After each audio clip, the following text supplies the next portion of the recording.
Hi. Again ஒரு random talks. Already நம்ம ஒன்று ஸ்டார்ட் பண்ணோம். அகெயின் அடுத்து நான் எடுத்த வீடியோவை உங்களுக்கு ப்ராப்பராக எடிட் பண்ணி போட டைம் இல்லாமல் ஓடிட்டே இருக்கேன். பட் அவாய்ட் பண்ண முடியாத சில டாபிக்ஸ் வந்து வந்து போகுது. பேச வேணாம் அப்படின்னு நினச்சாலும் சரி, பேசி தான் ஆகணும், பேசலாம் அப்படின்ட்டு ஸ்டார்ட் பண்ணுறேன். எதை பற்றி பேச போகிறேன்னு தெரியும்னு நினைக்கிறேன். அந்த திருப்பூர்னு நினைக்கிறேன், ரிட்டன்யா கேஸ். ஆக்சுவலி அந்த கேஸ் அவ்வளோ சீக்கிரம் யாருமே வந்து ஈஸியாக கடந்து போக முடியாது. அந்த அளவுக்கு ரொம்ப ரொம்ப கஷ்டமாக இருந்துச்சு. மைண்டுக்குள்ள ஒரு 2-3 நாளைக்கு ஓடிக்கிட்டே இருந்தது. ஏன் அப்படி நடந்திருக்கணும், ஏன்னா ரொம்ப ஸ்மைலாக ரொம்ப பிரைட்டான ஃபேஸ் இல்லை அவங்களுக்கு, ரொம்ப க்யூட்டாக பார்க்குறப்ப ரொம்ப ஜாலியாக இருக்காங்க. ரொம்ப ரொம்ப அழகாக இருந்தது அவங்களோட வீடியோஸ் பார்க்குறப்போ. அவங்களோட வாய்ஸ் நோட், அவங்க அம்மாவோட மைண்ட் செட், அவங்க அப்பா, அவங்க ஃபேமிலி கோத்ரூ பண்ணுற பெயின் எல்லாமே வந்து அவ்வளோ சீக்கிரம், அதுவும் கேர்ள் சைல்டு வச்சிருக்கிறவங்களுக்கு கடந்து போகவே முடியாது. எப்போவுமே கல்யாணத்துல இவ்வளோ பவுன் போட்டுருங்க, இவ்வளோ கொடுத்துருவீங்களா, இதை செஞ்சிருவீங்களான்னு கேட்குற இடத்துல எப்படி பார்த்தாலும் அந்த பொண்ணுக்கு அவ்வளோ இம்பார்ட்டன்ஸ் இருக்காது. ஸோ நீங்க அவங்க போனாலும் அந்த இடத்துல ஒரு பீஸ்ஃபுல்லா ஒரு ஹாப்பியான லைஃப். நம்ம என்ன நினைச்சிரோம்னா, காசு இருந்தா அட்லீஸ்ட் அவங்க அதனாலயாச்சும் அவளை ரெஸ்பெக்ட் பண்ணுவாங்க, நல்லா பார்த்துப்பாங்கன்னு. பட் அப்படி கிடையாது. பேராசை யாரை விட்டுச்சு? கொஞ்சம் கிடைச்சா இன்னும் கிடைச்சா நல்லா இருக்கும், இன்னும் பத்தாது. மனுஷனோட ஆசைக்கு அது பத்தவே பத்தாது. ஸோ யாராச்சும் இனிமே உங்க குழந்தைங்களைய கல்யாணம் பண்ணி கொடுக்குற ஐடியால இருக்கீங்கன்னா, ஃபர்ஸ்ட் ஆஃப் ஆல் மணி பத்தி பேசுறேன்னா வெளியில போயிடு அப்படின்னு சொல்லுங்க. அதுவே நீங்க குழந்தைங்களுக்கு செய்யற பெரிய ஒரு விஷயம். இன்னொன்னு, ஃபெயிலியர், இது கல்யாணம்னா சக்சஸா தான் இருக்கணும், இப்படி இருந்தாதான் எனக்கு கௌரவம்ன்ற அந்த விஷயத்தை யோசிக்கவே கூடாது.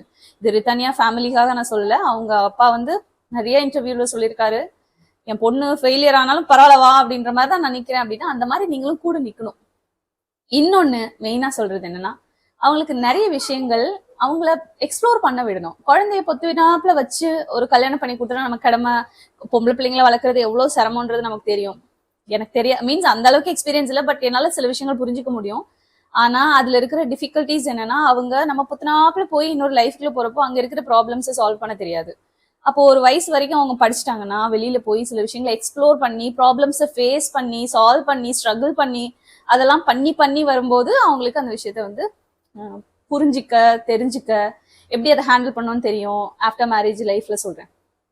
மேபி ரிட்டன்யா வந்து ரொம்ப செல்லமா வீட்டுல ரொம்ப பொத்துனாப்புல வளர்த்துருப்பாங்களோ, அவங்களால சட்டுன்னு ஒரு விஷயத்த அக்செப்ட் பண்ணிக்க முடியலையோ, ஃபெயிலியர்ன்றத அவமானமா நினைச்சிருப்பாங்களோ அப்படின்ற தோணல் எனக்கு இருந்தது. ரொம்ப ரொம்ப ரொம்ப வருத்தமா இருந்தது அந்த விஷயத்துல. அண்ட் இன்னொன்னு, இந்த ஒரு கல்யாணம் ஃபெயிலியர் ஆயிடுச்சு அப்படின்னா நமக்கு வேற வாழ்க்கையே இல்லை அப்படின்னு யோசிக்கிறது, அது வந்து கஷ்டமா தான் இருக்கும். அது ஈஸியா ஒருத்தவங்க சொல்லிட்டு போயிடலாம், அவன் இல்லைன்னா என்ன, இன்னொருத்தனை பார்த்துக்கலாம் அப்படின்னா. தட்ஸ் கல்யாண லைஃப்ல நம்ம ஒரு டிசிப்ளினான லைஃப்பை வந்து ஃபாலோ பண்ணிட்டு போறவங்களுக்கு கண்டிப்பா அது ரொம்ப ரொம்ப கஷ்டமா இருக்கும்.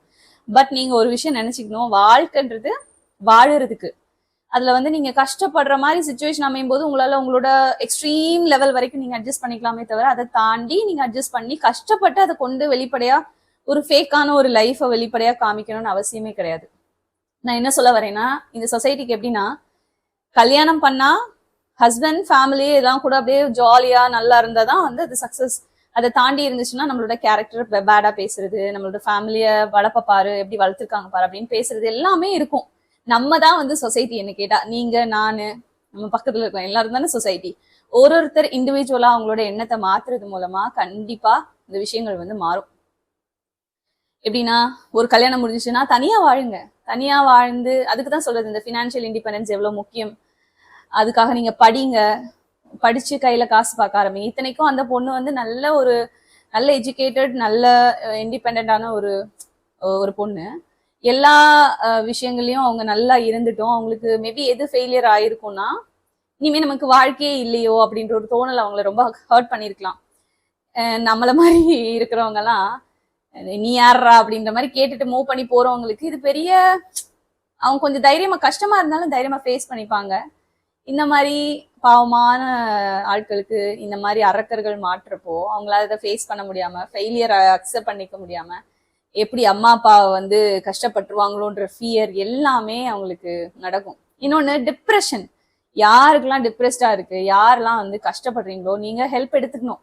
அது வந்து டாக்டர் சைட்லயோ, இல்ல ஒரு ஃப்ரெண்டு சைட்லயோ, இல்ல ஃபேமிலிஸ்லயோ உங்களுக்கு கம்ஃபர்டபுளா பேசுறவங்க, உங்களை அந்த சுச்சுவேஷனை நீங்க ஹேண்டில் பண்றது எல்லாமே எல்லாமே ஒரு 5-10 நிமிஷத்துல நடந்துரும் அப்படின்ற மாதிரி சொல்றாங்க. நிறைய ஸ்டோரிஸ் நம்ம கேட்கறோம்ல, நல்லா இருக்காங்க, நல்லா பேசி சிரிச்சிட்டு இருக்காங்க, திடீர்னு பார்த்தாங்க அப்படி பண்ணிருக்காங்க, நம்மளால அக்செப்டே பண்ண முடியாது.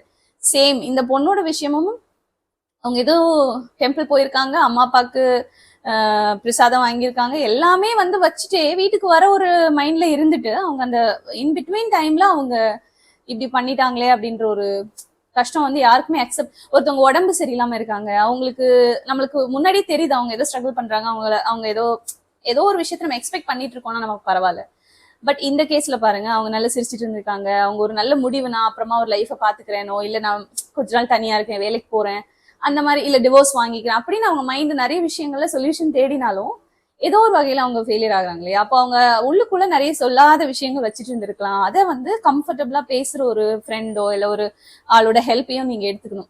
நிறைய இடத்துல நான் அப்படி ஃபீல் பண்ணியிருக்கேன். போஸ்ட் பார்ட்டம்ல இருக்கிற மதர்ஸ்க்கும் சேம் இந்த மாதிரி மைண்ட் ஓடிட்டே இருக்கும். நான்லாம் என்னோட சிஸ்டரை ரொம்ப தொல்லை பண்ணியிருக்கேன், என்னதான் பண்ணாலும் என் கூட டைம் ஸ்பெண்ட் பண்ண அப்படின்னு. எப்பவுமே ஒரு விஷயத்த ஞாபகம் வச்சுக்கோங்க, வாழ்க்கை வாழறதுக்கு மட்டும்தான். நீங்க வந்து அது யாரையும் டிபெண்ட் பண்ணி வாழணும்னு அவசியம் இல்லை, யார் கூடயும் இருக்கணும்னு அவசியம் இல்லை, யார் இருந்தாதான் வாழணும்னு அவசியம் இல்லை. பேரண்ட்ஸ் எல்லாம் வந்து நம்மளை விட்டு தவறி கண்டிப்பா நம்மளுக்கு மீன்ஸ் என்ன சொல்லுது, அவங்களோட லைஃப் டைம்குள்ள நம்ம இருக்கும்போதே நிறைய பேருக்கு பேரண்ட்ஸை பிரிஞ்சிடறாங்க இல்லையா, அவங்க லைஃப் முடிஞ்சு போகுது இல்லையா. அதை நம்ம ஒரு விஷயமா ஃபேஸ் பண்ணிக்கிறோம்ல, அதே மாதிரி யாரையுமே டிபெண்ட் பண்ணாம சில விஷயங்களை அக்செப்ட் பண்ணிட்டு ஒதுங்கி வந்துடலாம். டைம் எடுத்துக்கணும், ஹீலிங் டைம், கொஞ்சம் நீங்க நிதானமாகறதுக்கு டைம். இல்லை உங்களுக்கு ரொம்ப கஷ்டமா இருக்கு, உங்களால ஒரு சொல்யூஷனுக்குள்ள போக முடியலன்னா தனியா உட்காந்து யோசிக்கிறது, இல்லை உங்களுக்கு கம்ஃபர்டபுளான ஒரு பர்சனை ரீச் பண்றது, என்ன விதத்துலயாவது நீங்க உங்களோட ஹெல்ப் எடுத்துக்கணும். அந்த ஹெல்ப் எடுத்துக்கிட்டீங்கன்னா உங்களுக்கு அந்த டைமை வந்து கிராஸ் பண்றதுக்கு ஹெல்ப்ஃபுல்லா இருக்கும். எனக்கு வந்து அவங்களோட எல்லா வீடியோஸ் நிறைய யூடியூப்ல வருது இல்லையா, அவங்களோட இப்படி இருந்திருக்கலாம் அப்படி இருந்திருக்கலாம்னு, அதே ஃபீலிங்ஸ் தான். அவங்க ஏதோ ஒண்ணு பண்ணி நேரம் உயிரோட இருந்திருக்கலாம், ஹாப்பியா இருந்திருக்கலாம், அதே ஒரு சைல்டிஷா ஒரு துருன்னு ஒரு ஜாலியான ஒரு பொண்ணா இங்கேயே இருந்திருக்கலாம். அவங்க இந்த மாதிரி பண்ணிருக்க வேண்டியது தேவையில்லை அப்படின்ற மாதிரி எனக்குமே ஒரு பெரிய ஆதங்கம். அதனால கண்டிப்பா அந்த டாபிக் பேசணும்னு நினைச்சேன். சோ இப்ப நீங்க இதே மாதிரி ஏதாவது டாக்ஸிக் ரிலேஷன்ஷிப்ல இருக்கீங்கன்னா வெளியில வர்றதுக்கு பயப்படாதீங்க. 4 பேர் 4 விதமா பேசுவாங்க, நீங்க நல்லா இருந்தாலும் பேசுவாங்க, எப்படி இருந்தாலும் பேசுவாங்க. 4 பேர் 40 விதமா 400 விதமா கூட நீங்க பேசிட்டு போட்டோம். பட் அது எதுவுமே வந்து உங்களோட லைஃபை நீங்க தியாகம் பண்ற அளவுக்கு ஒர்த்து கிடையாது. நீங்க கஷ்டப்படுறப்பெல்லாம் இந்த 4 பேர் 4 விதமாலாம் வந்து நிக்க மாட்டாங்க. ஸோ அவங்களோட பேச்சு எல்லாத்தையுமே நீங்க ஓரம் கட்டி வச்சுட்டு நீங்க வந்து தைரியமா மூவ் பண்ணி போகணும். பேரண்ட்ஸ் குழந்தைங்களை பொத்தி வளர்த்தோம், கல்யாணம் பண்ணி கொடுத்தோம், சேஃபாவே கொண்டு போனோம்னு இல்லாம ஒரு வயசுக்கு அப்புறம் அவங்கள லைஃப் எக்ஸ்ப்ளோர் பண்ண விடுங்க, எல்லாத்தையும் அவங்களே செஞ்சுக்க விடுங்க. இண்டிபெண்டா இருக்கிறது ஃபினான்ஷியலி மட்டும் கிடையாது, இந்த விஷயத்துலயுமே அவங்க இண்டிபெண்டா இருக்கணும். லைஃப்னா அப்படித்தானே, ப்ராப்ளம் சால்வ் பண்ணணும், ப்ராப்ளம் ஃபேஸ் பண்ணணும், இந்த மாதிரி வாழ்க்கை எப்படி வாழணும்ன்றதை கத்துக் கொடுங்க. அதுதான் வந்து லைஃப்ல ரொம்ப ஹெல்ப்ஃபுல்லா இருக்கும். இப்ப நம்ம என்ன சொன்னாலும் அந்த பாப்பா திரும்பி வர போறது கிடையாது, அவங்க பேரண்ட்ஸ்க்கு ஆறுதலா இருக்க போறது கிடையாது.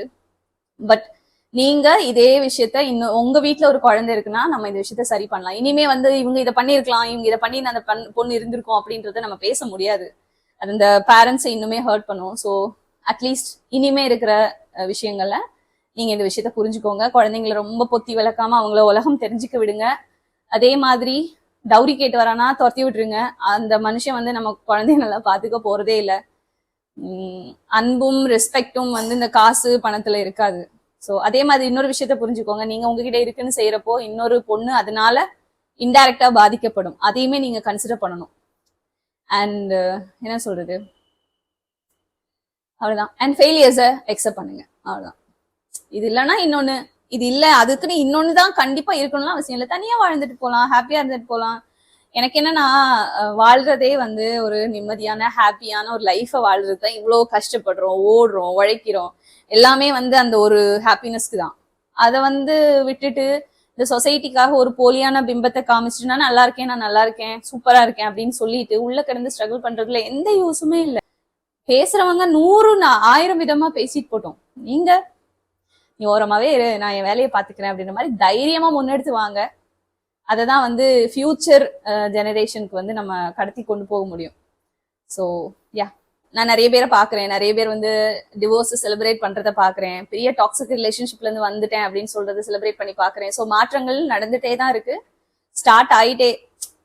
முன்னாடிலாம் வந்து டிவோர்ஸ் வந்து செலிப்ரேட் பண்ண மாட்டாங்க இல்லையா, ரொம்ப சோகமான ஒரு நிகழ்வா தானே பார்ப்பாங்க. பட் என்ன கேட்டா ஒரு டாக்ஸிக் ரிலேஷன்ஷிப்ல இருந்து வெளியில வர்றதுன்றதே வந்து ஒரு பெரிய செலிப்ரேஷனா இருக்கணும், கல்யாணம் மாதிரி. ஸோ தைரியமா இருங்க. ரொம்ப கஷ்டமா இருக்கு அப்படின்னா உங்களோட ஹெல்ப் தேடுங்க. தேங்க்யூ, பாய். இன்னொரு டாபிக்ல இன்னொரு நாள் பார்க்கலாம்.